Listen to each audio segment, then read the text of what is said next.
அவன் சாதாரண ஆளு, பயங்கரமான மூலக்காரன். அதெல்லாம் நம்ம கிட்ட ஒண்ணும் செய்ய முடியாது. இல்ல, உங்களுக்கு அவனை பத்தி தெரியாது. அவன் கிட்ட எந்த வம்பு வச்சுக்காதீங்க.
அனைவரும் பலத்த கரகோஷங்களை எழுப்பி மகிழ்வுடன் இவ்விழாவை தொடங்குமாறு கேட்டுக்கொள்கிறோம்.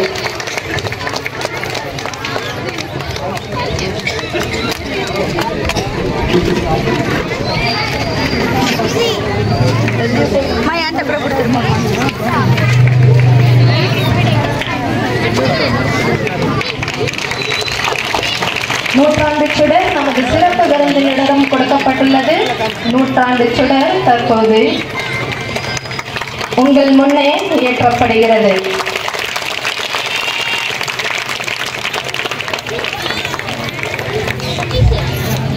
நன்றி ஐயா. சிறப்பு விருந்தினர்கள் அனைவருக்கும் நன்றிகளை தெரிவித்து மீண்டும் மேடைகள் அமருமாறு அன்புடன் கேட்டுக்கொள்.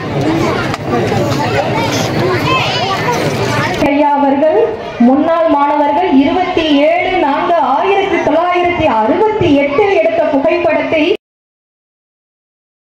எங்களின் அடிப்படை உரிமையை எங்களுக்கு உறுதி செய்ய அரசு பள்ளியை அதுவே நம் வழிகாட்டி. நம் ஆசிரியர்களே நம் கலங்கரை விளக்கம். அனைவருக்கும் சமத்துவமான கல்வியை அரசு பள்ளியின்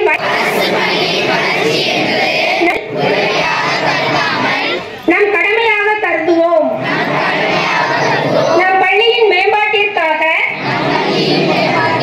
ஒருங்கிணைந்து செயல்படுவோம்.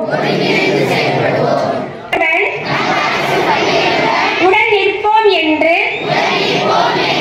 இந்நூற்றாண்டு திருவிழாவில்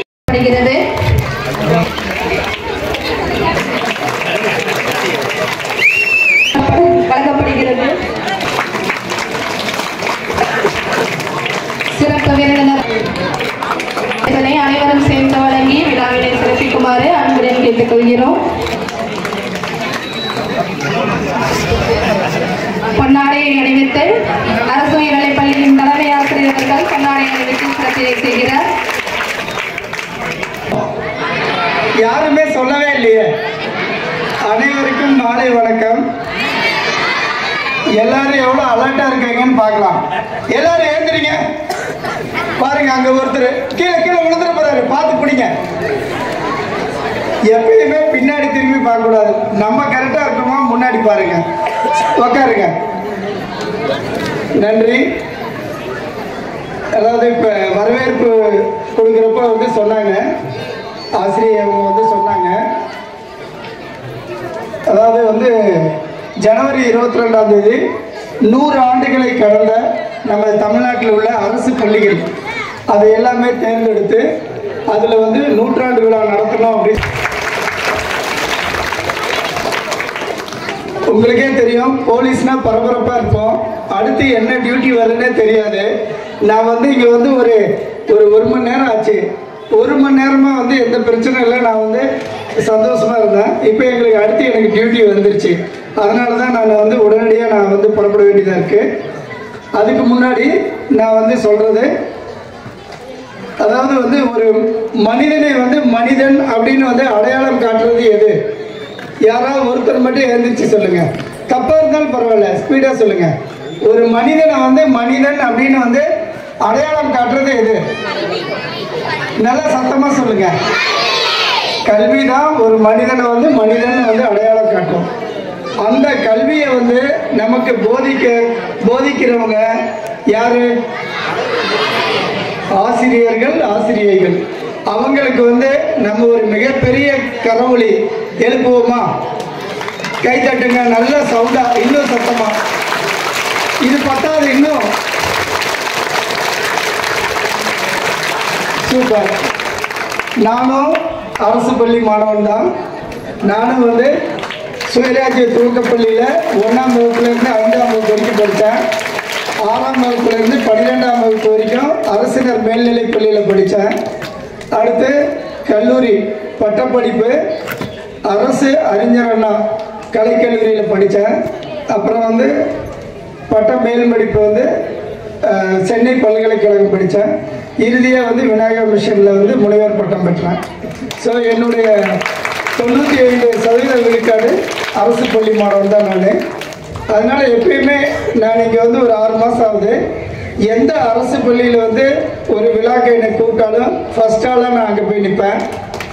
அதனால் எனக்கு வந்து இவங்க சொன்ன உடனே ரொம்ப சந்தோஷமாக வந்தேன். ஸோ இங்கே படிக்கக்கூடிய பள்ளி மாணவ மாணவிகள் வருங்காலத்தில் ஒரு மிகப்பெரிய நிலைக்கு வந்து வரணும். வருங்கால இந்தியாவினுடைய தூண்கள் வந்து மாணவ மாணவிகள் தான். ஸோ நம்ம படிக்கிறது எங்கே படிக்கிறோம் அப்படிங்கிறது வந்து முக்கியம் கிடையாது. இப்போ வந்து கேம்பிரிட்ஜில் படித்தா தான் நம்ம வந்து வேர்ல்டு வந்து ஃபேமஸாக வர முடியும் கிடையாது. அது நம்ம பள்ளியில் படித்தாலும் நம்ம கண்டிப்பாக அவங்களோட உயர்ந்த நிலைக்கு வரலாம். அதுக்கு வந்து ஒன்று முறையான பயிற்சி ஒரு ஈடுபாட்டோடு நீங்கள் வந்து செஞ்சீங்கன்னா கண்டிப்பாக அது எங்கே படித்தாலும் நம்ம வந்து உயர்ந்த நிலைக்கு வந்து வரலாம். அதுக்கு எடுத்துக்காட்டால் இப்போ இதே பள்ளியில் வந்து சார் வந்து படித்து இன்றைக்கி வந்து பிடிஓ வட்டார வளர்ச்சி அலுவலகம் அவர் வந்து இந்த அளவுக்கு வந்து உயர்ந்திருக்காரு. நம்ம சாரு அவருக்கு ஒரு மிகப்பெரிய கரவொலி எழுப்புங்க. இது பார்த்தா இன்னும் அதிகமாக இதே ஸ்கூலில் படித்து சார் வந்து இன்றைக்கி இந்த அளவு வந்திருக்காங்க.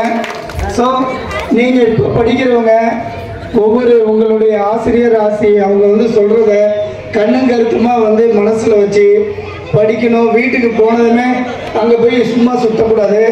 அவங்க சொன்னது வந்து திருப்பி படித்து பார்க்கணும். அதில் ஏதாவது டவுட் வந்ததுமே ஸ்கூல் விட்டு போன உடனே வந்து போய் தூங்கிடக்கூடாது. எங்கேயாவது வந்து போய் ஓய்வு எடுக்கலாம்னு நினச்சிடக்கூடாது. சின்ன வயசில் ஓய்வு எடுத்தீங்கன்னா பிற்காலத்தில் வந்து நீங்கள் உயர்ந்த பதவிக்கு வர முடியாது. அதனால் ஸ்கூலில் சொல்லிக் கொடுக்குறத நல்லா புரிஞ்சுக்கணும். வீட்டில் போய் திருப்பி ஒரு தடவை படிக்க தான் வந்து அதில் உங்களுக்கு வந்து நிறைய டவுட்ஸ் வரும். அதை குறித்து வச்சு அடுத்த நாள் வந்து நீங்கள் அவங்கக்கிட்ட கேட்டீங்கன்னா அவங்க உங்களுக்கு சொல்லிக் கொடுக்குறப்ப நிச்சயமாக வந்து அந்த படிப்பு உங்களுக்கு வந்து ஒரு 2 வருஷம் கழிச்சு 10 வருஷம் கழிஞ்சு கேட்டாலும் உங்களை அறியாமல் வந்து உங்களுக்கு வந்து மனசில் வரும், அன்கான்சியஸ் மைண்ட்லேருந்து வரும். ஸோ அதனால் வந்து மாணவ மாணவிகள் நல்ல கண்ணுங்கருத்தமாக படிக்கணும். இப்போ நான் daily evening rounds morning rounds எல்லாம் போகிறப்ப பார்ப்பேன்.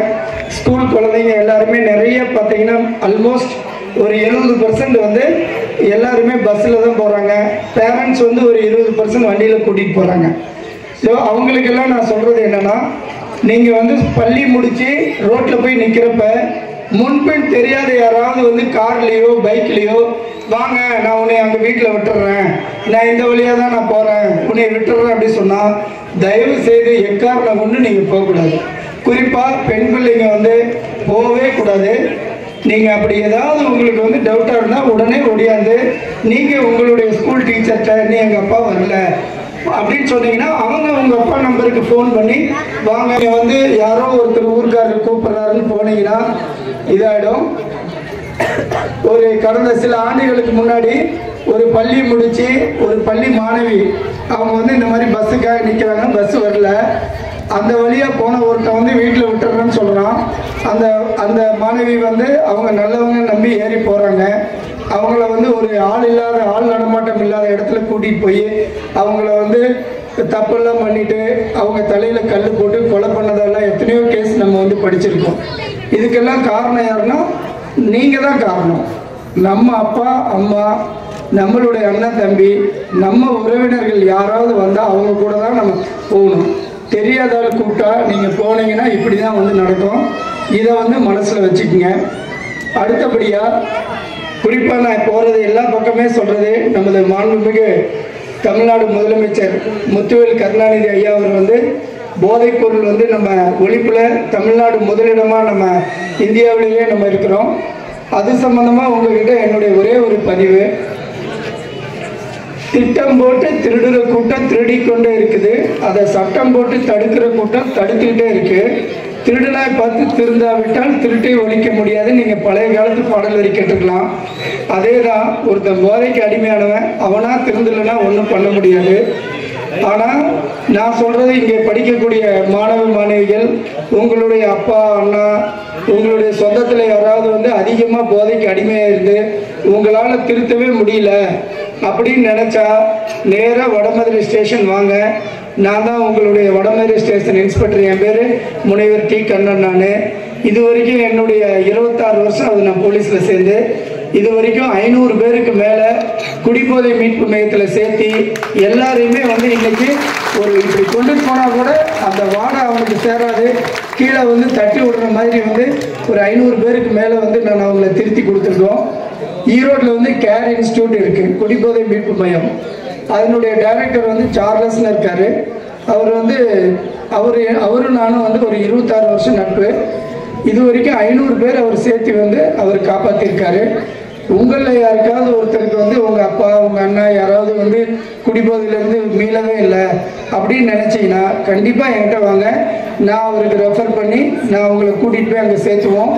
1 மாதம் அங்கே வந்து அவங்க நல்ல கவுன்சிலிங் கொடுப்பாங்க, ட்ரீட்மெண்ட் கொடுப்பாங்க. 1 மாதம் முடித்து அவங்க வெளியே வந்தால் நிச்சயமாக அவங்க அடுத்து வந்து வாழ்க்கையில் வந்து அவங்க குடிக்க மாட்டாங்க. ஸோ இதை வந்து உங்கள் எல்லாருக்குமே சொல்கிறேன். இந்த செய்தி இதிலிருந்து யாராவது ஒரு குடும்பத்துக்கு போய் பயனடைஞ்சால் கூட அது எனக்கு வந்து ஒரு மிகப்பெரிய சந்தோஷம்.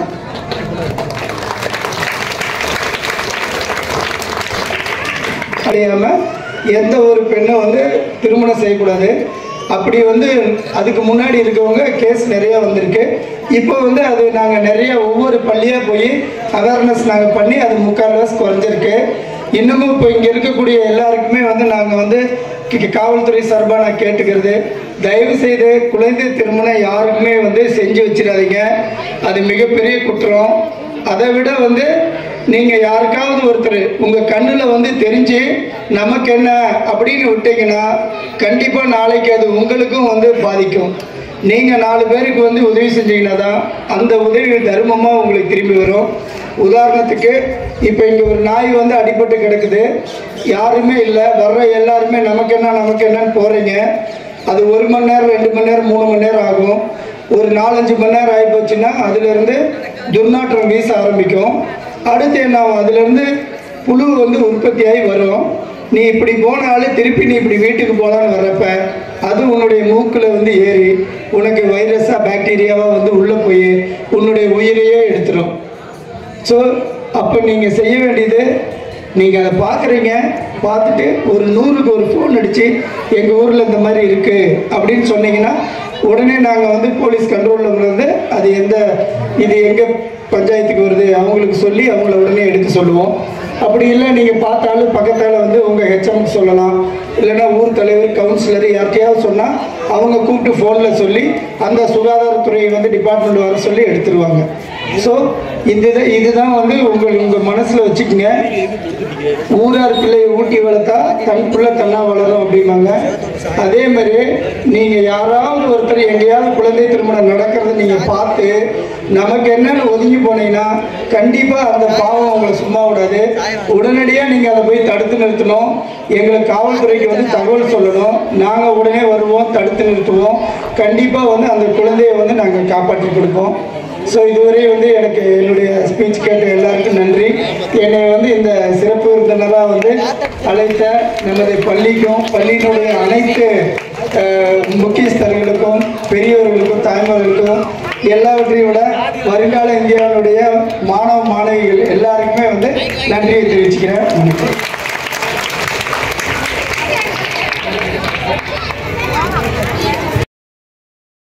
சிறப்பு விருந்து இங்கே வருகின்ற முன்னாள் ஆசிரியர்கள் நமது அழைப்பு ஏற்று வருகின்ற